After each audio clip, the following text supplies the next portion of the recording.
because how the hell he know Ham was going to even have a son named Canaan? Now, you got to understand that Canaan is his grandson, okay? And so the servant of servants he shall be was to Shem, which we call the Jews and the Arabs. So he enslaved his own grandbaby to be a slave to one of his other sons. So Ham's son was being enslaved by his own brother Shem. What kind of wickedness is this? I mean, the whole story just wicked when you understand that they're supposed to be family. Now, we know ain't no African, no family to no white man. We know that ain't no African, no family to no Caucasian. So we know that this is nothing but fictional garbage that they done threw together and through slavery. You understand, being beat, having our history taken from us. We didn't have no understanding of our history, where we came from. It had been removed from us. And so we some of the most spiritual people on the planet. We believe anything when it comes to God. You understand? God this, God that. Now it says, dealing with Ham, it is believed that he had Africa for his inheritance. So right there, I'm showing you that Ham is supposedly the patriarch of all the African nations.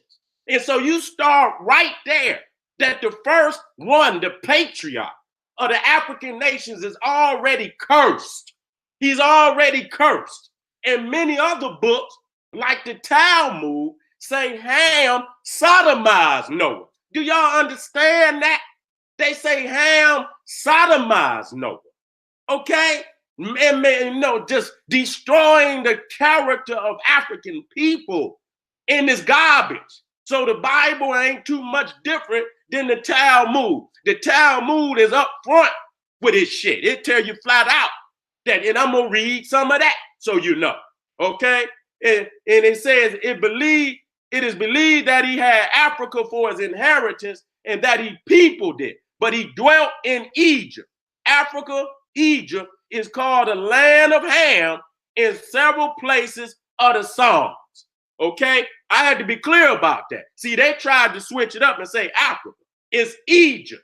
Egypt is called the land of Ham. So if you go back to the top where it say Ham or Cham, burnt, swarthy, and black, right there they slip, because that right there is proof that the Egyptians were burnt, swarthy, and black, and all that Caucasoid shit that they showing all over the fucking internet and all these books ain't nothing but garbage. You hold that cracker to his first lie. This is his first lie. See? And then when we became more astute of who we were and the veils was being pulled back, they had to update the lie and update the lie and update the lie and update. But we hold them to the first lie. See? We holding them to this first lie. Now, we're going to deal with this Ethiopia. To let you know that when we say Ethiopia, it means Kush. Kush is the Hebrew. Ethiopia is in the King James Version. And then you see at the top, Hebrew Kush, country of burnt faces, lying to the south of Egypt, corresponding to what is now called the Sudan. See, that's why we got to straighten this up today. We're not talking about the Ethiopia of modern times. In the ancient world, in historical writings, Ethiopia was the Sudan. It correlates to what we call Nubia. Okay, that's the ancient Ethiopia. Okay, Ethiopia today just accepted that title for the nation just, last, I don't even know if it's been 100 years. It was Abyssinia before that. You see what I'm saying? So they just took the name Ethiopia. That wasn't an ancient name on that land mass, okay, or that nation, okay? They has recently accepted that. So that can give you the illusion that when we discuss in the ancient world that they talking about the Ethiopia today. No, they talking about the Sudan. They talking about Nubia. And that must be cleared up. That must be cleared up. Because and I'm going to go in there and pull up the pictures to show you how they try to play games and show the Egyptians being white, the Nubians being black. You know what I'm saying? That like they two different races, but in the Bible, Ethiopia, Nubia, the Sudan, and Egypt are brothers. See? They brothers. You understand what I'm saying? And if his daddy was burnt, swarthy black, and his brother Ethiopia was burnt, swarthy black, then he himself was also burnt, swarthy black. We just getting warmed up today now. We just getting warmed up today. I ain't playing no motherfucking game. You in the house, baby. You gonna be, you coming up out this motherfucker powerful today. I'm gonna drop this wisdom. Now, okay, we say the country of Sudan, the country of the black. It was known to the Hebrews, Isaiah 8, 18, 1, 45, 14, Zephaniah 3:10. The name Kush in the authorized King James Version, Ethiopia, is found in the Egyptian Kish. Kush, Kosh. See how they switch that shit up? You see what I'm saying? But it all relates to the same thing.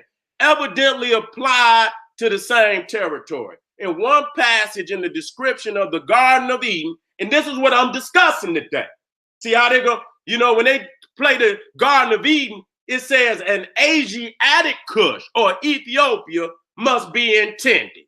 See, they couldn't accept the fact that the Nubia, you know what I'm saying, the interior of Africa was where the Garden of Eden, and I'm going to prove it. We're not proving that there is a Garden of Eden, but the characteristics of what they gave the Garden of Eden is sitting all in Africa. So if you had to identify a Garden of Eden today, then it would be the continent of Africa. No dispute.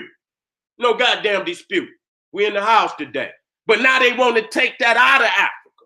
They're going to say, well, goddamn, it's an Asiatic Kush. That way, see, they can usurp us as the original race. They can usurp us as the chosen of God. And that's what they're doing when they put this garbage in here. Now look at this. Now, in all other passages, the words Ethiopia and Ethiopians, with one possible exception, the Arabians that were near the Egyptians. Now, when you see weird, it's in italic. That means when they say that means that when they say when you see it in front of near, were near, that means were near meaning physically, and phenotypically. They looked alike, they acted alike, they had the same culture. See, that's what it means. Arabians that were near, and were was in italic. That means they were near them in culture, in language, in habit, in phenotype. They look the same. So that's what that means. See, they don't know what the fuck they talking about today. Okay? And that's 2 Chronicles 21:16, which we may refer Arabians opposite of Ethiopia, may be safely considered to mean an African country and people or peoples. Okay? So we getting down today. So we got the Ethiopia. And so if you see Ethiopia, understand that's Kush. Both of those are interchangeable. Ethiopia in the ancient world is Sudan. That's why the other one said apart by races of a Nubian origin. That's Sudan. I want to talk to y'all. Come on. Let me go. So now that y'all know that, let me go back up here. Let me go back up here so we can make this shit more powerful. You know what I'm saying? So you come here and you see Kush, Ethiopia, at 2342 BC. Now let's go back to this. Let's go back to this book by Kenny, man. Come on, Kenny. Come on, Kenny. Drop them goddamn facts. Now it's called African Kingdoms of the Past, Egypt, Kush, Awesome. Okay? Now you're looking at a chronology. It says 10,000 BC, earliest cultivation of grains along the Nile. Goddamn, that's 6,000 years before God created the earth. What they was cultivating? The stars? Shit, what the fuck was they cultivating? Okay, it said 5,000 to 4,000 BC, before the cracker. earliest permanent settlements along the Nile. Okay, that's before he created the damn planet. How you gonna be in the Nile if you ain't even created the damn planet? Okay, now we getting to something very critical here. 3800 BC, possible founding in Nubia of earliest monarchy. See, because they didn't found much older royal graves, and y'all could go look that up, Kush in Nubia. They didn't found the king sitting on the throne just like Osiris before Egypt. This is so when you understand that Egypt is only an extension of Ethiopia. It's the last district of Ethiopia. That's all that it is. Okay? You talking about the Nile Valley is the Nubian Empire. Okay? It's the Ethiopian Empire. And Egypt is the last district on the Nile of that Ethiopian Empire. So you can see right here, the white boy, the facts is already there. You should have been doing your research. You would have known that Nubia is the mother of Egypt. We went over, and I should go over that just one more time. You know what I'm saying? To show y'all. And I should, because we get new family all the time. We get new family all the time. Here we go. We in and out.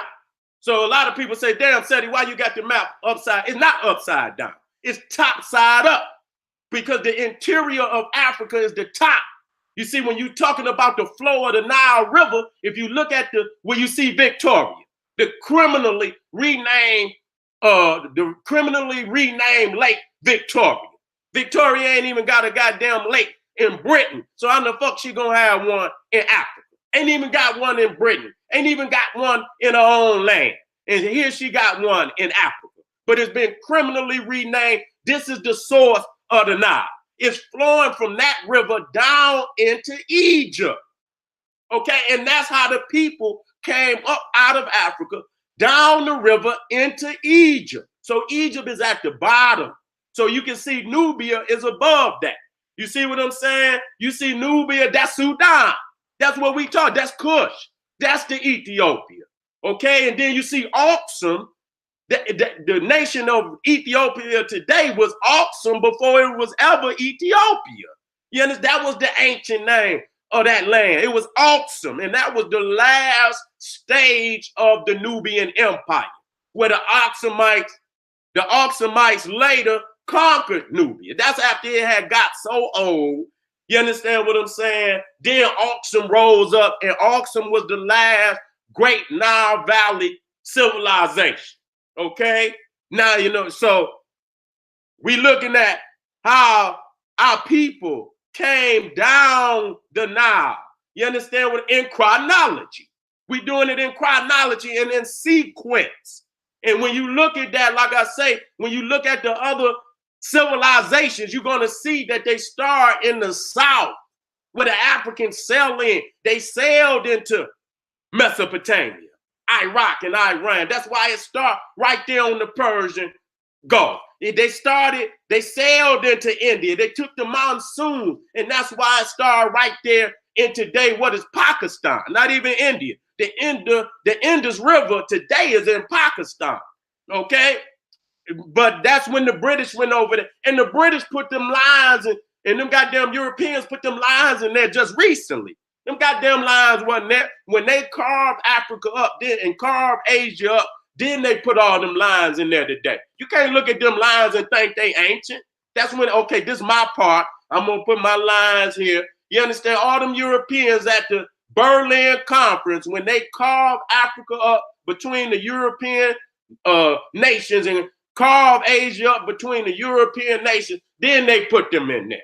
Okay, so when now you see that Nubia is older than Egypt, and that corresponds exactly to what is said right here in this book, Egypt, Kush, Aksum, African Kingdoms of the Past, where Nubia is at 3800 BCE. That's possible. That's the monarchy. That ain't saying they just got started. That's where they developed to the point where they got kings on the throne. And you got to understand that the first